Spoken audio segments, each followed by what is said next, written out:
হর হর মহাদেব। অনেক দিন পর এই চেনা মুখটা অচেনার মুখে চলে গেছিলাম। অনেক দিন পর তোমাদের সাথে আবার কথা বলতে আসলাম। মনটা ভীষণ খারাপ। সবাই আমাকে কমেন্টস করছে যে ভিডিও কোথায়, ভিডিও পাচ্ছি না, তুমি কোথায়। তো আমি ভালো আছি, মানে বেশ ভালোই আছি। তো বাচ্চাদের নিয়ে মানে একটা নতুন জার্নি, আমি তোমাদের আগেও বলেছিলাম যে নতুন জার্নির মধ্যে আমি রয়েছি। তো বেশ ভালো আছি। আমাকে দেখলেই মনে হচ্ছে যে আগের শম্পা বা কুটানের থেকে এখনকার শম্পা বা কুটান একটু হলেও চালাক হয়েছে। বলদ আর নেই, বলদ থাকার ব্যাপারটা হয়ে গেছে। তো চালাক হয়েছে, কিন্তু লোক চড়িয়ে খাবার মতন মানসিকতা রাখি না, এখনও পর্যন্ত রাখি না যে লোক চড়িয়ে খাবো বা কাউকে কোনো রকমভাবে তিরস্কার করে। মানে এত বড় বড় ওয়ার্ড হয়তো যারা দেখছো, যারা ভালো বা যারা এসব বোঝো তারা হয়তো বুঝবে, আর যারা হয়তো আমাকে পছন্দ করে না, শম্পাকে পছন্দ করে না, বা অ্যাজ এ সুমিতের ওয়াইফকে পছন্দ করে না, তাদের কাছে আমি থ্যাংক ইউ, ডোন্ট কেয়ার। আমি কেয়ার করি না তাদেরকে। তো শুধু এইভাবেই পথ চলে যাচ্ছি। আর তোমাদের কাছ থেকে আমি একটা প্লেসমেন্ট চেয়েছিলাম, যে তোমাদের কাছ থেকে আমি চেয়ে নিয়েছিলাম যে আমাকে একটা প্লেসমেন্ট দাও, আমি একটা ভালো ব্লগার হই। কিন্তু আমার কিছুদিন যাবৎ আমার ওপর দিয়ে এত রকম ঝড় চলে গেছে, মানে সেটা আমি শেয়ার করছি না আপাতত। এখন যেহেতু আমার জিনিসটা কোর্টে চলে গেছে, মানে ভালোভাবে এখন রানিং চলছে, তো কোনো কিছু আমি এখন অন্তত তোমাদেরকে শেয়ার করলাম না। কিন্তু যেইটুকুনি শেয়ার করা সেটুকুনি করব। আদারওয়াইজ যেটুকুনি লোকানোর জিনিস থাকবে বা যেটুকুনি আমার ভেতরে রাখা দরকার আমি সেটুকুনি রাখবো। আদারওয়াইজ তোমরা আছো, তোমাদের এই ভালোবাসাটা যে তোমরা সবসময় আমাকে বলছো যে তোমার ব্লগ কোথায়, তোমার ব্লগ কোথায়, তোমার ফেসটা কোথায়, তুমি কোথায় লুকিয়ে পড়লে। আবার অনেকেই আবার কমেন্টস করছো আমার পার্সোনাল ওয়েতে ইউটিউবে যে বিউটিফুল তুমি কোথায়। মানে শুনে বেশ ভালো লাগছে যে আমিও বিউটিফুল হতে পারি, বা আমি কাউকে এখনও পর্যন্ত ভালো লাগছে আমাকে কারোর। বাট কি হিসেবে ভালো লাগছে, এখনও সেই লোকটার ওয়াইফ, এখনও সেই কুটান শম্পা সুমিতের ওয়াইফ হিসেবেই ভালো লাগছে। তো আমি সেটা প্রাউড ফিল করি, আগেও বলেছি এখনও বলছি। যেদিন লাস্ট সাইনটা করব, লাস্ট সাইনটা একদম সুন্দর করে করব, সেদিনকে একটু হলেও খারাপ লাগবে, বাট ঠিক আছে। কারোর খুশির জন্য যদি এটুকুনিও করতে হয় না, করেই দেবো, কী আছে। যাই হোক, আমি 2-3টে ডেটের মধ্যে গিয়েছিলাম। তোমাদের সবটাই যখন জানাই, তো এটাও জানাই, আমি কোর্টে 31 জুলাই 2024 কোর্টে গিয়েছিলাম। তার আগে একটা ডেট ছিল, সেখানেও গেছিলাম, সেই ডেটটা মনে নেই, মানে জুলাই হবে হয়তো। তো গেছিলাম। তো এই যে ডেটটায় গেছিলাম, মানে তোমাদের না বললে তো হয় না কোনো কথা। এই ডেটে সেই মহিলাও সুমিতের সাথে গেছে। আমি শুধু সেই মহিলার মানে ভাবি যে তুমি মানে ভালোবাসো সুমিতকে, সত্যি তুমি ভালোবাসো। ভালো না বাসলে কি 1 বছর কাটিয়ে দিতে পারতে, বা 3টে বছর বা 4টে বছর কাটাতে পারতে তো না। কিন্তু কি বলো তো, তুমি মেয়ে না, আমার এটাই মনে হয় তুমি মেয়ে না। মানে ও যে মানে একটা মহিলা বা একটা মাতৃত্ব, মানে কোনোদিন কোনো বাচ্চা যদি ও মানে ধারণ করে যে আমি মা হওয়ার যোগ্য, আমার এখন মা হতে হবে, বা আমি এখন একজন ওয়াইফ, বা আমি একজন কারোর গার্লফ্রেন্ড, বা আমি একজন কারোর মেয়ে, আমার মনে হয় তুমি সেগুলো কিছুই না, কিচ্ছু না। আজকে একটা সংসার ভেঙে তুমি সেখানে মানে নিজেকে প্রাউড ফিল করে আমি গার্লফ্রেন্ড, আমি as a dash dash dash, আমি ওখানে গিয়ে বসলাম। মানে আমার এত খারাপ লাগছিল। কি হিসেবে গিয়েছিল, কি হিসেবে যাও, আমি এটা বুঝি না। তোমাকে দেখে আমার খারাপ লাগছিল, ভীষণ খারাপ লাগছিল যে আমার তো তাও অস্তিত্ব আছে, এখনও একটু হলেও আছে। আর যেদিন থাকবে না সেদিনকেও বুঝবো যে আমি একটা নামের ট্যাগ নিয়ে এখনও পর্যন্ত আছি। কিসের জন্য গেছিল ওখানে সেদিনকে, একটা ঘর ভাঙার জন্য। 2টো বাচ্চাকে তার বাপ থেকে তো আলাদায় সরিয়ে তো দিলে, তারপরে ওখানে গিয়ে বসে আছো সেজে গুজে, লজ্জা করে না তোমার? ছি। মানে সেই মেয়েটি, তোমরা হয়তো জানো যার কথা বলছি, সেই মেয়েটি সুমিতের সাথে সেদিনকে গিয়ে বসে আছে, যেখানে হাজব্যান্ড ওয়াইফের মানে যাই হোক, মিথ্যাকে সত্য, সত্যকে মিথ্যা কোট করে। মানে এতটা খারাপ মানে বয়ান দিয়েছে, মানে লিখে দিয়েছে আমার খিলাফে, যে আমি সুমিতকে খেতে দিতাম না। আমি আমার বাড়ির লোকেরা এই ঘরটা, যেটা সুমিতের আর আমার বাড়ি, ইভেন এখনও যে গায়ত্রী নিবাস বাইরে দেখা আছে, সেই ঘরটা নাকি আমার বাবা মা বিয়ের পর থেকে নিয়ে নেওয়ার জন্য খুব অস্থিরতা ফিল করেছে সুমিতের সামনে। আচ্ছা, তারপরে হচ্ছে আমার দিদি, আমার মেজদি আর আমার বড়দি মিলে মেয়েটার সাথে সুমিতকে নাকি জড়িয়ে দিয়েছে। আর আমি একটা কথা বলি, যদি সুমিতের সাথে মেয়েটাকে জড়িয়ে দেয়, তাহলে মেয়েটা থাকবে আমার সাথে? আমি এখনও পর্যন্ত স্টিল নাও 1 বছর আমার কোনো ছেলের দরকার হয়নি, কোনো ছেলের দরকার নেই। আমি ইনস্টাগ্রাম করি, আমার অনেক ফ্যান্স ফলোয়েন্স হয়েছে। আমি একদিন ইনস্টাগ্রামসে রিলস না দিলে আমাকে সবাই ম্যাম, প্রথম কথা তো মানে রেসপেক্ট করে কথা বলে, ম্যাম আজকে আপনার ব্লগ আসলো না, ম্যাম আপনি ব্লগ দিলেন, রিলস দিলেন না, ব্লগস না সরি রিলস দিলেন না, ম্যাম আজকে আপনি কোথায়? মানে এই কথাগুলো মানে রীতিমতনভাবে আমার কাছে আসে। তো আমার দিদি, আমার মেজদি বা বড়দি, ওরা আমার ফ্যামিলিটা, যে আমরা 4 জন, সেই ফ্যামিলিটা ভাঙলো কি ওই মেয়েটাকে জড়িয়ে দিয়ে। ওই মেয়েটাকে তো আমরা চিনতামই না। কে হরিদাস পালনি, আমরা চিনি না ওনাকে, এখনও পর্যন্ত চিনি না সেই মেয়েটাকে, যে নাকি ঘর ভাঙে, লোকের ঘুম মানে সুখের ঘর ভেঙে, রাতের ঘুম উড়িয়ে, বাচ্চাদের শৈশব কেড়ে সে ভালো থাকে। সে সত্যিকারের মানে ওই যে পাথর যে সুমিত বুকের কাছে রেখেছে না, একটা পাথর, মানে খুব প্রিসিয়াস পাথর, মানে ওই পাথরটা হীরের থেকেও দামি। হীরের থেকে আর কি পাথর দামি আছে, অন্তত কেউ কমেন্টসে লিখো তো, হীরের থেকে দামি কি আছে। কিন্তু সুমিতের কাছে যে পাথরটা আছে না, সেটা খুব দামি পাথর, যেটা ও এইখানটা রেখেছে। রেখে যে বউ বাচ্চাকে ভুলে, বাচ্চাদের ভুলে ও যে 1টা বছর কাটিয়ে দিল, মানে হ্যাটস অফ সুমিত। মানে তুমি সত্যিই কোনোদিন আমাদের সাথে সংসার করেছিলে বা বাপ হিসেবে? আর এটা বলাও আমার পাপ লাগবে যে সুমিত তো এখনও আমাকে পয়সা দিচ্ছে, এই যে এখনও বসে আছি লাইট ফ্যান সব কিছু নিয়ে। হ্যাঁ ও বেকার হ্যাঁ, এই কথাটা আসে, বেকার হ্যাঁ, क्या कर रहा है, सिर्फ तो घर में बैठ के रील्स बनाती है और बच्चा का देखभाल करे। হ্যাঁ, বাচ্চার দেখভাল করি, এই বাচ্চার দেখভাল না সবাই পারে না, দিয়েছিলাম তোমাকেও, তুমি কি করলে? তোমার পুরো রূপটা দেখিয়ে দিলে। তো যাই হোক, পুরনো কাসন্দি ঘেটে আর কোনো লাভ নেই, বাদ দাও। তো যাই হোক, এইভাবে সুমিতের সাথে ওই মহিলাকে দেখে আমার ভীষণ ভালো লাগলো, যে কোর্ট পর্যন্ত সে চলে গেছে, ভালো কথা। সে তার দাবিদার, তার এখন একটা নেমের প্রয়োজন, একটা ড্যাশের প্রয়োজন। তো ভালো কথা, সে যাক, যেখানেই খুশি সেখানেই যাক। কর্ম তো মানুষকে কোনো জায়গায় আটকে রাখে না, ওই কর্ম, যেরকম কর্ম করবে সেরকমই ফল পাবে। তুমিও মা, তুমিও মেয়ে, আর তুমিও কারো স্ত্রী হবে। সেদিনটা বেশি দূর হয়তো হবে না। আমার সমস্ত সুখটা তুমি কেড়ে নিয়েছো, তো ওই সুখের ঘরে আগুনটা মনে হয় ভগবানই লাগাবে, যদি ভগবান থেকে থাকে। আর আমি এটুকুনি দৃঢ় বিশ্বাস আমার মানে ভোলা মহেশ্বরের কাছে, যে যেরকম করেছে তাকে সেরকম ফলটা অন্তত ওই ওপর থেকে সমস্ত সব কিছু দেখছে। শুধু আমার বাচ্চার শৈশবটা কেড়ে নিয়েছো তোমরা। বাচ্চাগুলো হাসতে পারে না, বলতে পারে না, কেউ মা কি পাস তো হ্যাঁ, মা কিউ নেই দে রে, হ্যাঁ মা সব দিচ্ছে, খাওয়া দিচ্ছে, পড়া দিচ্ছে, জামা কাপড় দিচ্ছে, ঘুরতেও নিয়ে যাচ্ছে, চোখের জলটা মুছতে পারছে না। কেন মুছতে পারছে না জানো? বাপ নেই। মা বাপ আনতে কোনো দিনই যাবে না, কোনো দিন যাবে না। সুমিতের অন্তিম শ্বাস পর্যন্ত সুমিত ওর বাবা থাকবে, আমি ওর স্ত্রী থাকবো। সুমিত যেদিন চোখ বন্ধ করবে সেদিনকে হয়তো আমাদের পুরো লাইফটাই শেষ হয়ে যাবে, কেন আমরা সুমিতের ওপরেই দ্বারস্থ। আর এটাই থাকবো, কিছু করার নেই। তো এটা তো সবাই লিখে নিয়ে আসে না।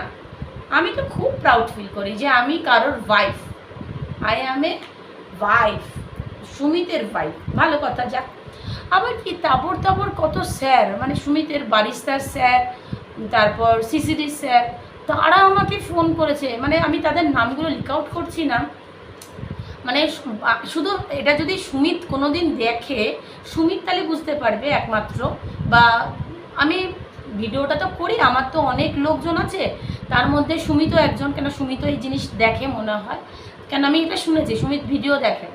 আবার ভিডিও দেখে বলেছিল যে अभी वो ब्लॉग बनाती है मेरे नाम का हवा सुराता है, नहीं कभी नहीं। जब चाहे मन, दरवाज़ा खुला है, फ़ोन खुला है, जब चाहे मन तुम्हारा कभी भी मन लगे कि मुझे घर जाना है, मेरे बच्चा के पास जाना है, ऑलवेज वेलकम। कभी भी झिझक मत करो। और तुम्हारा करतूत मैं आज से नहीं जानती हूँ, एक गिनाऊंगी ना तब तुमको पता चलेगा सुमित, ठीक है। हस्बैंड अभी दूसरा रास्ता पकड़ लिया, समय खराब है तो क्या हो गया, किस्मत को तो हम लोगों को ही चेंज करना पड़ेगा। যাই হোক, এটা বাংলা ব্লগ, বাংলাই করি। তো সেই স্যাররা আমাকে ফোন করে, আমি তো ভাবতেই পারিনি যে বাবু হওয়ার সময় সুমিতকে বলেছিল হাসতে হাসতে বেটা বেটা করে বেটা হয়ে গেল। তো বাস, যাই হোক, ওই স্যার হঠাৎ আমাকে একদিন ফোন করে আননোন নাম্বার থেকে, কিন্তু নামটা তো এইবার কন্টিনিউ করছে ওটা। তা এবার স্যারের তো ফোন আসলো।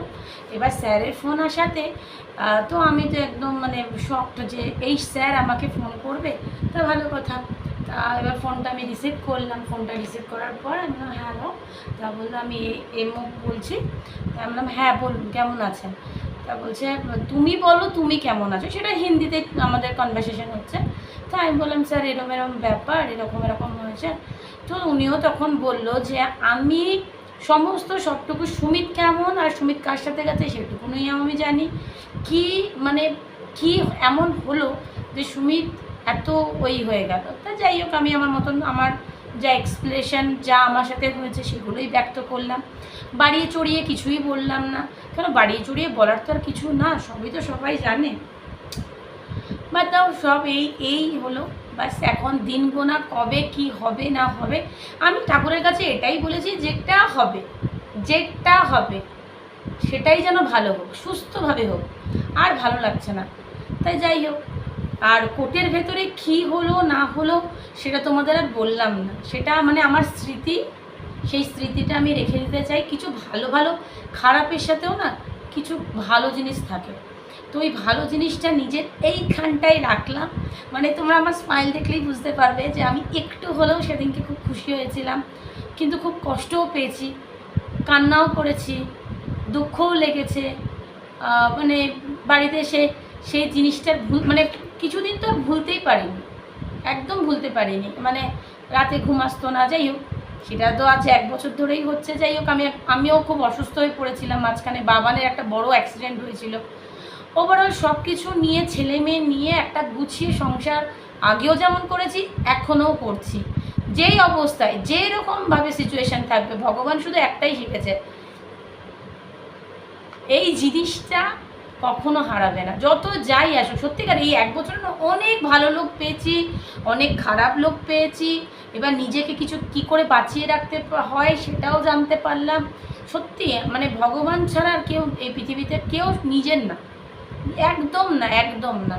যে নাকি নিজের মা বাবাকে ভুলে যায়, যে নাকি নিজের মা বাবার নামে মিথ্যা বলে, সেটা কি আর মানুষ? সে মানুষ রইল না। যাই হোক, আমি এখনও ওয়েট করছি, এখনও ওয়েট করে থাকবো। আশা মানুষের বাসা বাঁধে, আশাই তো মানুষের বাসা বাঁধে। তো এই আশাটা করে রাখলাম, যেদিন মনে হবে সুমিত সিং তুমি সেদিনকেই ফিরো। হ্যাঁ, মানুষ তো জানোয়ার তো না, মানুষের সম্মান আর মানুষের কি বলবো স্ট্রেংথ যেটাকে বলে, মানে ওইগুলোকে আর মানে ওই করো না, মানে খেলা করো না ওই জিনিসটাকে নিয়ে। মানে আমার না এত কথা বলতে না, আমি আর মানে আগে যেমন মানে তোমাদের সাথে অনেক দিন পর তো বলছি, মানে আমরা ভাষায় বলেছি যে কী বলবো। যাই হোক, আমি মোট কথা ভালো আছি, 2টো বাচ্চা নিয়ে ভালো আছি। আজকে তো বড় একটা অ্যাক্সিডেন্ট থেকে আমি বাঁচলাম।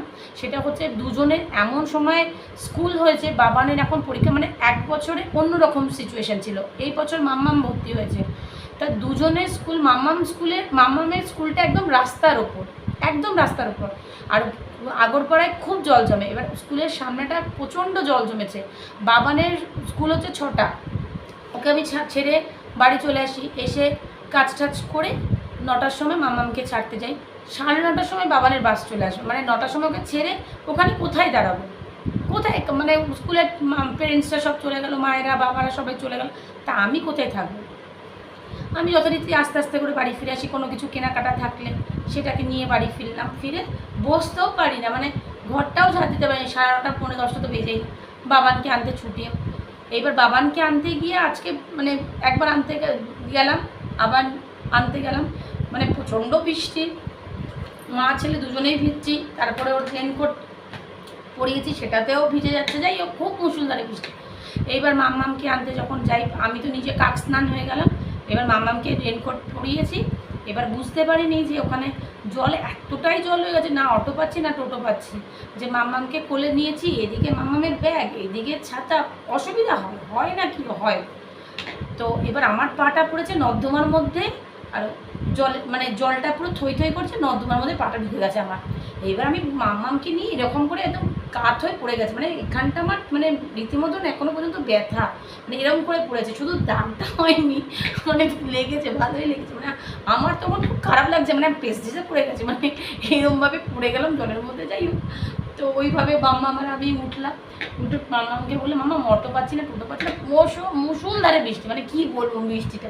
আর মাম্মা খুব খুশি, খুব হ্যাপি যে রেনকোট পরে, ওদের আবার ডান্স ক্লাসে চাক ধুমধুমওয়ালা দিল তো পাগালে না কি মুভির বই ভুলে গেছি এত, তো ওই মুভির একটা রিহার্সালও দিচ্ছে, চাক ধুমধুম চাক ধুমধুম, ঘোরে যেসে চাল হাতি যেসে ধুম, তো ওইটারও পারফরমেন্স করছে। এবার ওটাও তো বাড়ি বৃষ্টি, আর ওখানে ও খুব মস্তি করছে, তা আমি ছেড়ে দিয়েছি, ওর শৈশবটা আর কত আটকাবো। যাই হোক, আমি যেরকম আমার ছেলে মেয়ে সেরকম বিন্দাস একদম থাকবে। যাই হোক, এবার ওকে নিয়ে ওই কোলে করে নিয়ে একটু এগিয়ে আসলাম, তারপরে টোটো পেয়েছি, ওই বাড়িতে ঢুকলাম 30 টাকা দিয়ে, তারপরে যাই আবার নতুনভাবে আবার সমস্ত সংসারের কাজ বাজ।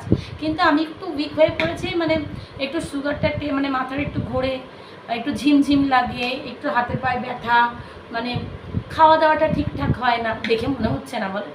যাই হোক, মানে একটু চিন্তায় আছি, কি হবে কি হবে কি হবে, এইভাবে সংসারটা ভেঙে যাবে, একটু আঠা লাগানো আছে, সেই আঠাটা খুলে চলে যাবে।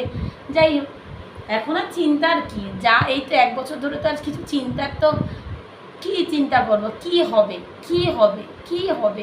এবার সবাই একটা কথাই বলে, যেটা হবে সেটা ভালোই হবে, তুই ভালো করেছিস, আজ পর্যন্ত কারো খারাপ করিসনি, তোর ভালোই হবে। কিন্তু শ্বশুর শাশুড়ি সত্যিকারে ফোন করে শ্বশুরও ফোন করে, শাশুড়িও ফোন করে, এবার তাদেরও শরীর খুব খারাপ, এবার তাদের দেখার মতো লোক কেউ নেই, ভাসুর তার সাথেই রয়েছে তার মেজদির বাড়িতে শ্বশুর শাশুড়িকে নিয়ে, আমার সাথে কথা বলে, কান্নাকাটি করে, কষ্ট করে, মানে কষ্ট বলে যে এরকম এরকম ব্যাপার, অনেক কিছু ব্যাপার আছে, মানে ফ্যামিলি ব্যাপার। আমি একটাই কথাই বলি, মা বাবা দুজনকেই সম্মান দিই, মা পাপাজি, একটাই বলি যে তোমাদের ফ্ল্যাট, তোমাদের বাড়ি, তোমাদের আমার নামের ওপরে সুমিত সিং, শম্পা সিংয়ের আগে গায়ত্রী নিবাস লেখা আছে। যেদিন মনে হবে আমি ছোটানের বাড়ি যাব, আমি কুটানের বাড়ি যাব, এটা অলওয়েজ খোলা। আর তোমার নাতি নাতনি দুজনেই আছে, আমি আছি, আমি আমার মা বাবাকে অসম্মান করি না, তো তোমাদের তো করার কোনো কথাই আসে না। হ্যাঁ, তো ও নেই তো কি আছে, আজকে যদি ওর কোনো অ্যাক্সিডেন্ট হতো বা কিছু হতো তাহলে কোথায় যেতে। তো ছোটান আছে, ছোটানের জায়গায়, তোমরা তোমাদের জায়গায় আছো, আমি আমার জায়গায় আছি। যদি কোনো দিন মনে হয় যে কুটানের কাছে যাওয়া উচিত, আজ পর্যন্ত তো কেউ আসেনি, 1 বছরের মধ্যে সবাই ফোনে খোঁজ নিয়েছে, যদি তোমাদের মনে হয় যে আমরা কুটানের কাছে যাই, গিয়ে থাকি 2-3 মাস, আমি বলছি আমি একদম মানে কি বলবো, নিজের বাচ্চাদের মতনই যেমন দেখাশোনা করার আগেও করেছি, সেটা ছোটান থাকতেও দেখেছে, যে ছোটান এই চোখ অপারেশন করিয়ে বাবার নিয়ে এসছে না, দেখিয়ে এনেছে, পড়ে গিয়ে মাথা, তখন আমাকে ওর বাবা বলেছিল, আমি তখন একটা গায়ে ওড়না একটা ম্যাক্সি পরেছিলাম, তো নাইটি পরেছিলাম, তখন আমাকে ওর বাবা বলছে, তুই যাসনি বলে আজকে আমি পড়ে গেলাম, তুই গেলে হয়তো আমি পড়তাম না। কিন্তু এই কথাটা না আজ পর্যন্ত এই খানটাতে লেগে আছে, যে তুই গেলে হয়তো আমার এই চোটটা লাগতো না। আমি তখন বরফ বার করে, মানে শ্বশুরমশাই না, আমার বাবা, আমি ফট করে নিয়ে ওড়নাটা দিয়ে মানে মাথাটা দিচ্ছি, একটা টাওয়াল না, কিচ্ছু না, নিজের যা পড়া জিনিসটা আছে সেটাই দিচ্ছি। पापा जी हम गलती कर लिया, हम नहीं गए, ठीक है इस बार आप जाएंगे ना, हम जाएंगे। कि আমি যেতাম না কেন, আমাকে সুমিত বলতো চলো, কিন্তু আমি যেতাম না কেন, বাড়িতে এসে সেই আবার কতগুলো কাজ, তাদের ঠিক মতন খাওয়া দাওয়া দাওয়া, দুটো বাচ্চা, আমি এই কারণে আমি যেতে চাইতাম না। কিন্তু সেটা কেউ বুঝতে পারতো না নাকি কি জানি না। আমি তো প্রথম কথা তো বউ, এবার মেয়ে হয়ে উঠতে পারবো ওই ফ্যামিলিতে, সেটা তো আমি সত্যিই আমি ভগবানের কাছে কৃতজ্ঞ যে আমাকে ওরা মানে, খুব মানে। এখন আমার পেছনে কি বলে আমি জানি না, সেটা আমার জানার দরকারও নেই, কিন্তু আমার সামনে একবারও কেউ খারাপ কিন্তু বলেনি।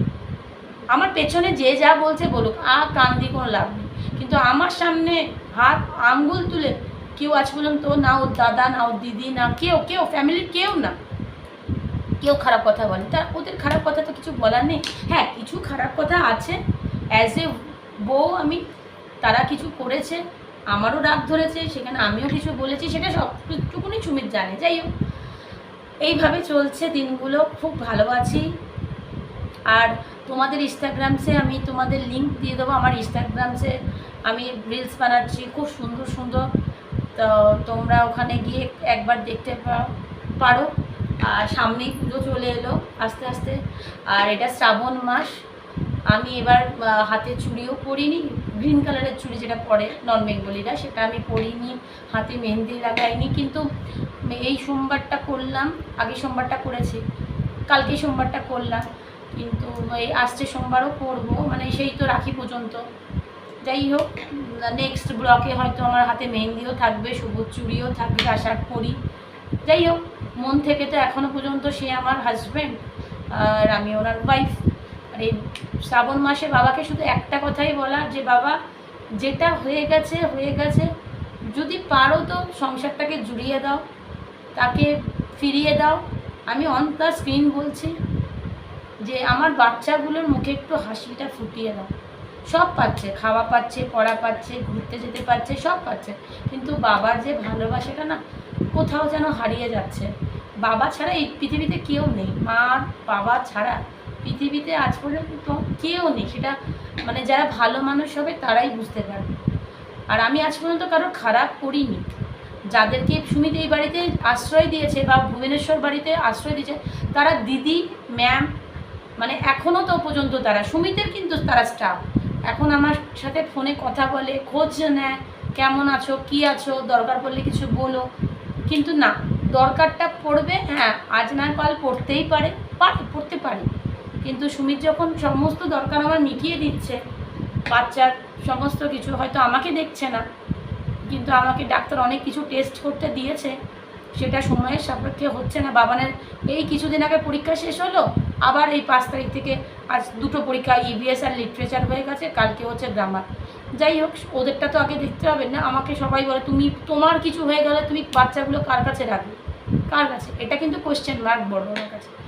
যাই হোক, ভগবান আছে, পৃথিবীতে যখন ওদের আলো দেখিয়েছে, এত মানে ক্রিটিক্যাল সিচুয়েশানে 2টো বাচ্চা হয়েছে, একটা লকডাউনে, একটা নোটবন্দির দিন, আবার সুমিত বেরিয়েও গেছিলো ফাদার্স ডের দিন, মানে এগুলো সব স্মরণীয় দিন। যাই হোক, আর আমার বার্থডের দিনও স্যার ফোন করেছিল, সেই স্যারের নামটা বলবো না, আমি আশা করিনি সেই স্যার আমাকে ফোন করবে। যাই হোক, করেছে, আমার কাছে ওইটাই বড় গিফট।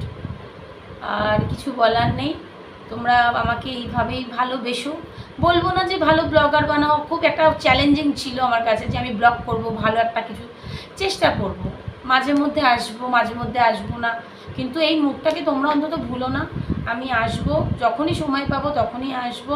একা একা ভালো লাগে না। এখন যেমন বাবান আর মাম্মাম, এই দেখো ওদের বই খাতা, এই যে ওদের বই খাতা, ওরা এতক্ষণ পড়লো, এই 3:30-টের সময় বকে ঘুম পাড়ালাম, এই আবার 6টা নাগাদ ঘুম থেকে উঠাবো, উঠিয়ে আবার পড়তে বসাবো, আবার রাত্রের টিফিন বানানো, রুটি টুটি করা, সব কিছু তো আমার ওপর, তো পেরে উঠছি না, সত্যিকারের বলতে কি পেরে উঠছি না। আর আমি যদি এই দিকটা নজর দিই, ওরা তাহলে ওই দিকটা আবার হয়ে যায়। আমি চাই না আমার মতন অযোগ্য বা মূর্খ হয়ে থাক ওরা, এমনকি সোহাগও তাই। সোহাগকে আমাকে একটা জায়গায় তৈরি করে দাঁড় করাতেই হবে, কিন্তু সেরকমই দাঁড় করাবো আমার মতন, আমি যেরকম হতে চাই। জানি না কতটা কি করতে পারবো, মনের তো খুব জোর আছে আমার। আর আমার মনের জোরটা আমার বাবা খুব দেয় আমাকে, বাবা, মা, দিদি, আমার শ্বশুরবাড়ির লোকেরা সবাই আমাকে মনের জোরটা খুব দেয়। আর পাপাজিও দেয়, মাও দেয়, ননদেরা দেয়, ভাসুর দেয়, তারপর আবার আমার ননদের নন্দাইরা দেয়, সবাই দেয়, আমার বোনেরা দেয়, মাসির মেয়েরা, যে করো কিছু তো করো। তা আমি আবারও বলছি, আমার ইনস্টাগ্রাম ব্লগসটা তোমরা, এই ব্লগস বলছি, রিলসটা একটু দেখো। ওখানে গিয়ে আমি এখানেও ছেড়েছিলাম, সেদিনকে দুটো দিয়ে দেখেছিলাম, মেয়ের আর মেয়ের বাবার, সবাই ভিউ করেছো। যাই হোক 6টা মনে হয় লাইকও এসছে। তা যাই হোক, তোমাদের ভালোবাসা অলওয়েজ আমার কাছে আছে, অলওয়েজ এই হাসিটা পাবে। আর কিছু বলার নেই। তাহলে আজকের মতন এইটুকুনি, সবাই খুব ভালো থাকবে। আর আমার বাংলাদেশের বন্ধুরা সব কোথায়, আপু, তারপরে আর ভাইরা, বোনরা, দিদিরা সব কোথায়, একটু লাইক করো, কমেন্টস করো। আর এত এত এত ভালোবাসা চাই। কত ভালোবাসা, এইটুকুনি, এত এত। আমি একা নই, আমার পুরো পৃথিবীটা আমার সাথে। আমি সবার মাঝখানে এসে দাঁড়াতে পারি, আমি সবার সামনে এসে দাঁড়াতে পারি। আমি ভালো, আমি সেটা জানি। আর আমাকে যারা খারাপ বলার যারা আছে, তারা এইখানটা কালো বলেই আমাকে কালো বলতে পারে। কিন্তু আমি রঙে কালো হতে পারি, বাট এইখানটা একদম সাফেদ। চলো আর কথা বলবো না বেশি। মাম্মামকে উঠাতে হবে, দুধ খাওয়াতে হবে। বাবানকেও দুধ খেতে একদম চায় না, কিন্তু ওই 1 কিলো করেই দুধ নেওয়া হয়, দুজনকে খাওয়াই, কিন্তু 1 কিলো দুধে হয় না ওদের। যাই হোক, ওইখানেই পিটাপিটি করে ওদের ওই করাতে হচ্ছে, দুধ খাওয়াতে হচ্ছে। ওটা আর বাড়ছে না, ওটা আরও কমিয়ে দিতে পারলে বাঁচে, কিন্তু বাট ওই 1 কিলো দুধেই দুজনকেই খাওয়াচ্ছি। যাই হোক, ভগবান এইটুকুনি যে দিয়েছে, ওরা যে দুধে ভাতে আছে, এটাই আমার অনেক। সুমিত সিংকে যে তুমি ভালো থাকো, আগেও বলেছি, এখনও বলছি, তুমি ভালো থাকলেই আমরা ভালো থাকবো। কিন্তু হ্যাঁ, এইবারটা দেখলাম সুমিতের বয়স হয়ে গেছে, চোখের এই জায়গাগুলো, মানে একটু তো হলেও বয়স হয়েছে সুমিত। যাই হোক, ভালো থাকো। ওই কোর্টে এইটুকুনি দেখতে পারলেই যথেষ্ট যে তুমি ভালো আছো, ভালো লোকজনের সাথে মিশছো। যাই হোক, পুরনো স্মৃতি আর ঘেঁটে লাভ নেই, ওই স্মৃতিগুলো আমার কাছে অনেক। আমি ইনস্টাগ্রামসেও ছাড়ি, এখানেও ছাড়ি, মেয়ে বাবার সাথে, আমার সাথেও কিছু ছেড়েছি সুমিতে। যাই হোক, অনেক লেন্দি হয়ে যায় না কথা বলতে বলতে। যাই হোক, টাটা, আর কিছু বলবো না। হর হর মহাদেব বলেই শেষ করলাম। সবাই খুব ভালো থাকো, বৃষ্টি এনজয় করো, পকোড়া টকোড়া বানিয়ে খাও, পেঁয়াজি টিয়াজি বানিয়ে খাও, হেলথের দিকে একটু নিজের নজর দিও। আর কিছু বলার নেই, আমি বেশি বুঝনদার না। চলো, আমাকেও ভালো থাকতে হবে, আমার ছেলে মেয়ের সাথে, ওদেরকেও ভালো রাখতে হবে, আর যে বাইরে আছে তাকেও ভালো থাকতে হবে, সবাইকে ভালো থাকতে হবে। কিন্তু কর্মের ফল পাবে, আজ না হোক কালকে। চলো, এই ফেক হাসির মধ্যে অনেক অনেক কষ্ট আছে, কিন্তু এই ফেক হাসিটাই হাসতে হবে। চলো, বাই, টাটা। আমার ইউটিউব ফ্যামিলির জন্য বাই বাই।